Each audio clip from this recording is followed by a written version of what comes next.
Paraiškos katilui keisti individualiame name pildymo instrukciją.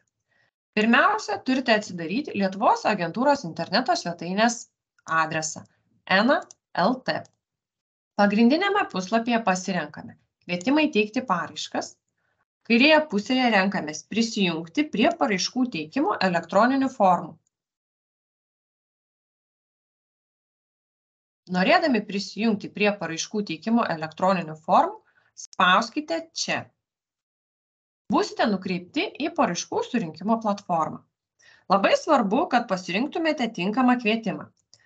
Jeigu jūsų pastatas, kuriame planuojate keisti katilą, yra registruotas Vilniaus arba dar kitaip sostinės regione, tai yra Elektrėnų, Šalčininkų, Širvintų, Švenčionių, Trakų, Ukmergės rajonų ar Vilniaus miesto ar Vilniaus rajono savivaldybėje, bei katilas, kurį keičiate, yra kūrenamas malkomis, granulėmis, pjuvenų briketais, pasirinkite kvietimą biomasę naudojančių katilų keitimas Vilniaus apskrities savivaldybėse. Jei gyvenate Vilniaus apskrities savivaldybėse, tačiau jūsų katilas kūrenamas dujomis, anglimis arba durpėmis, pasirinkite iškastinį kurą naudojančių katilų keitimas Vilniaus apskrities savivaldybėse.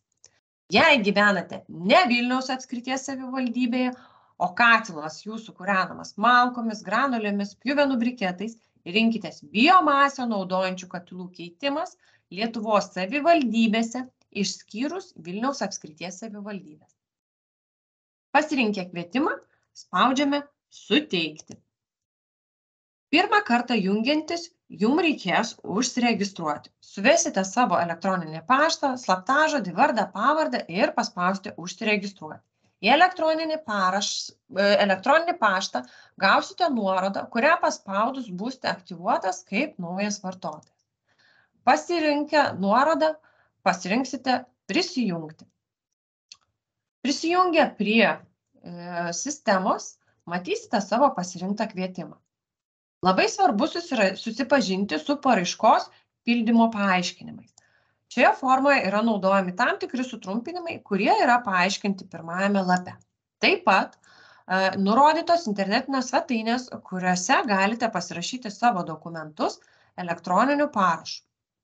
Pirmajame lape pirmiausia reikia pažymėti, ar esate tinkamas pareiškėjas, esate fizinis asmuo, norite keisti neefektyvų katilą, taip pat susipažinote su kvietime nustatytais reikalavimais dėl išlaidų tinkamumo bei su kitais reikalavimais taikomais šiame kvietime. Reikalavimai išvardinti čia.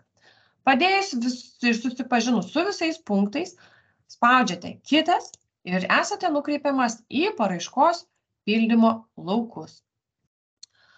Pirmiausia, nurodome paraiškos pildymo datą.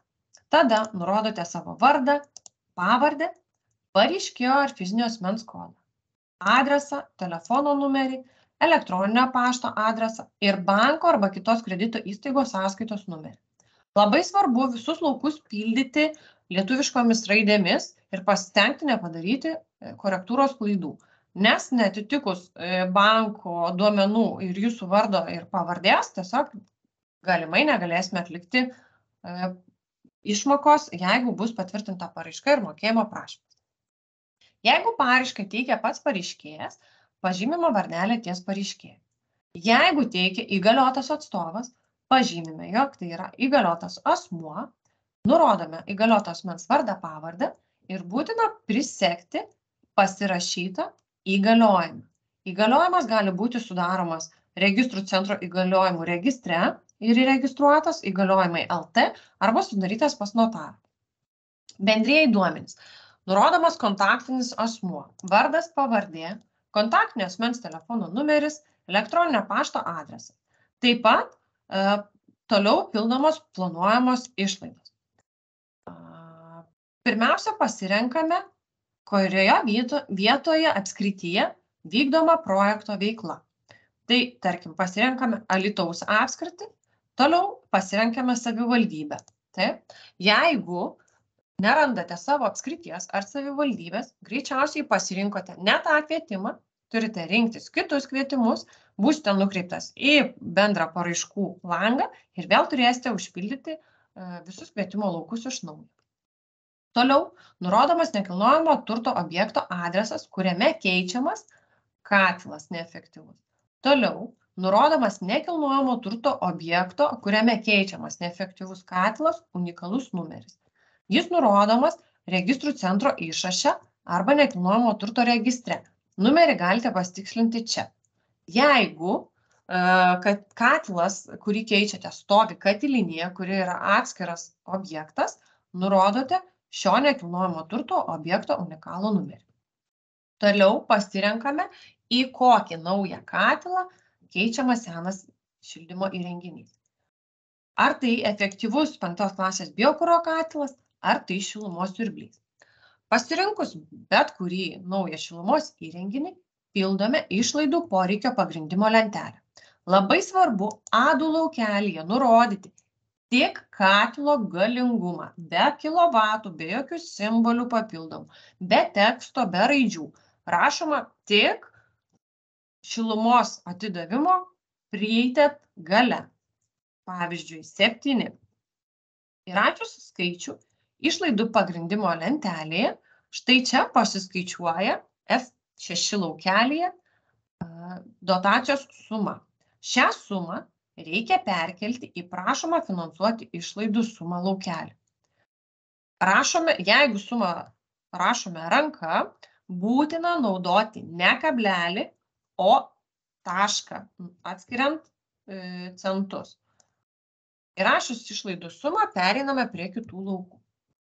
Klausimas, ar nekilnojamo turto objekte vykdoma ūkinė veikla.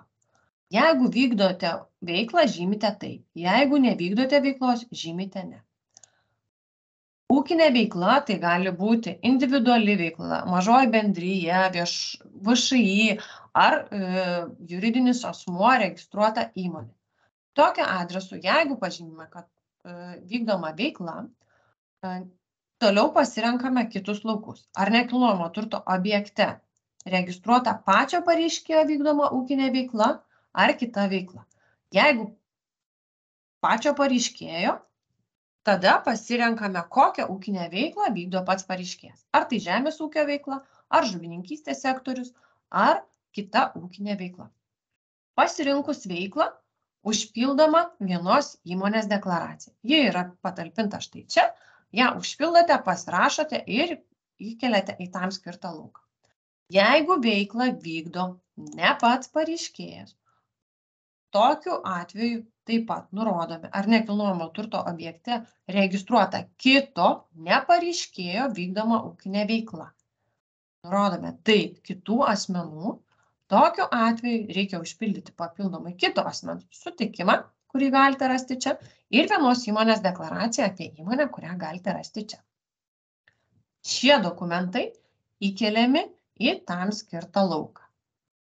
Jeigu nekilnojamo turto objekte, kuriame įgyvendinama veikla, yra registruota pareiškėjo vykdoma ūkinė veikla, tai vėlgi įkeliamas tik tais vienos įmonės deklaracija.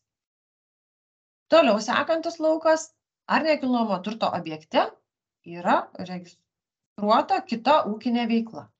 Taip, įkeliame sutikimą ir vienos įmonės deklaraciją. Jeigu nuosavo įnašo jums reikia daugiau negu 10 000 eurų atskaičius finansavimą, tai yra, jeigu jūs statotės tikrai labai galingą šilumos siurblį ir to pačio šilumos siurblio suma yra didesnė nei 10 000, reikia pateikti nuosavo įnašą pagrindžiančius dokumentus. Tokiu atveju šiame laukelėje pažymite taip ir įkeliate ar banko išrašą, ar patvirtinimą, kad tikrai turėsite nuosavo įnašo susimokėti už katilo pastatymą.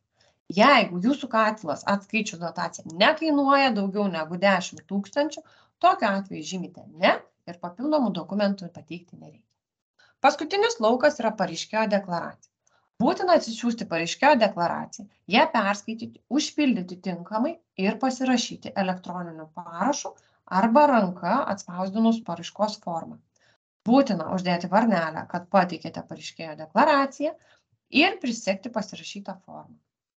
Paraiška, jeigu yra užpildyti visi laukai ir įkelti prašomi dokumentai,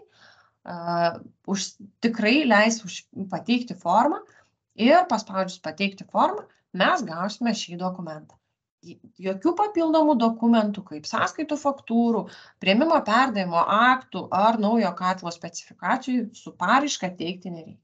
Šios dokumentus reikės pateikti vėliau, po to, kai bus patvirtinta jūsų paraiška. Pateikus formą, energetikos agentūra gaus jūsų paraišką ir pradės paraiškos vertinimą.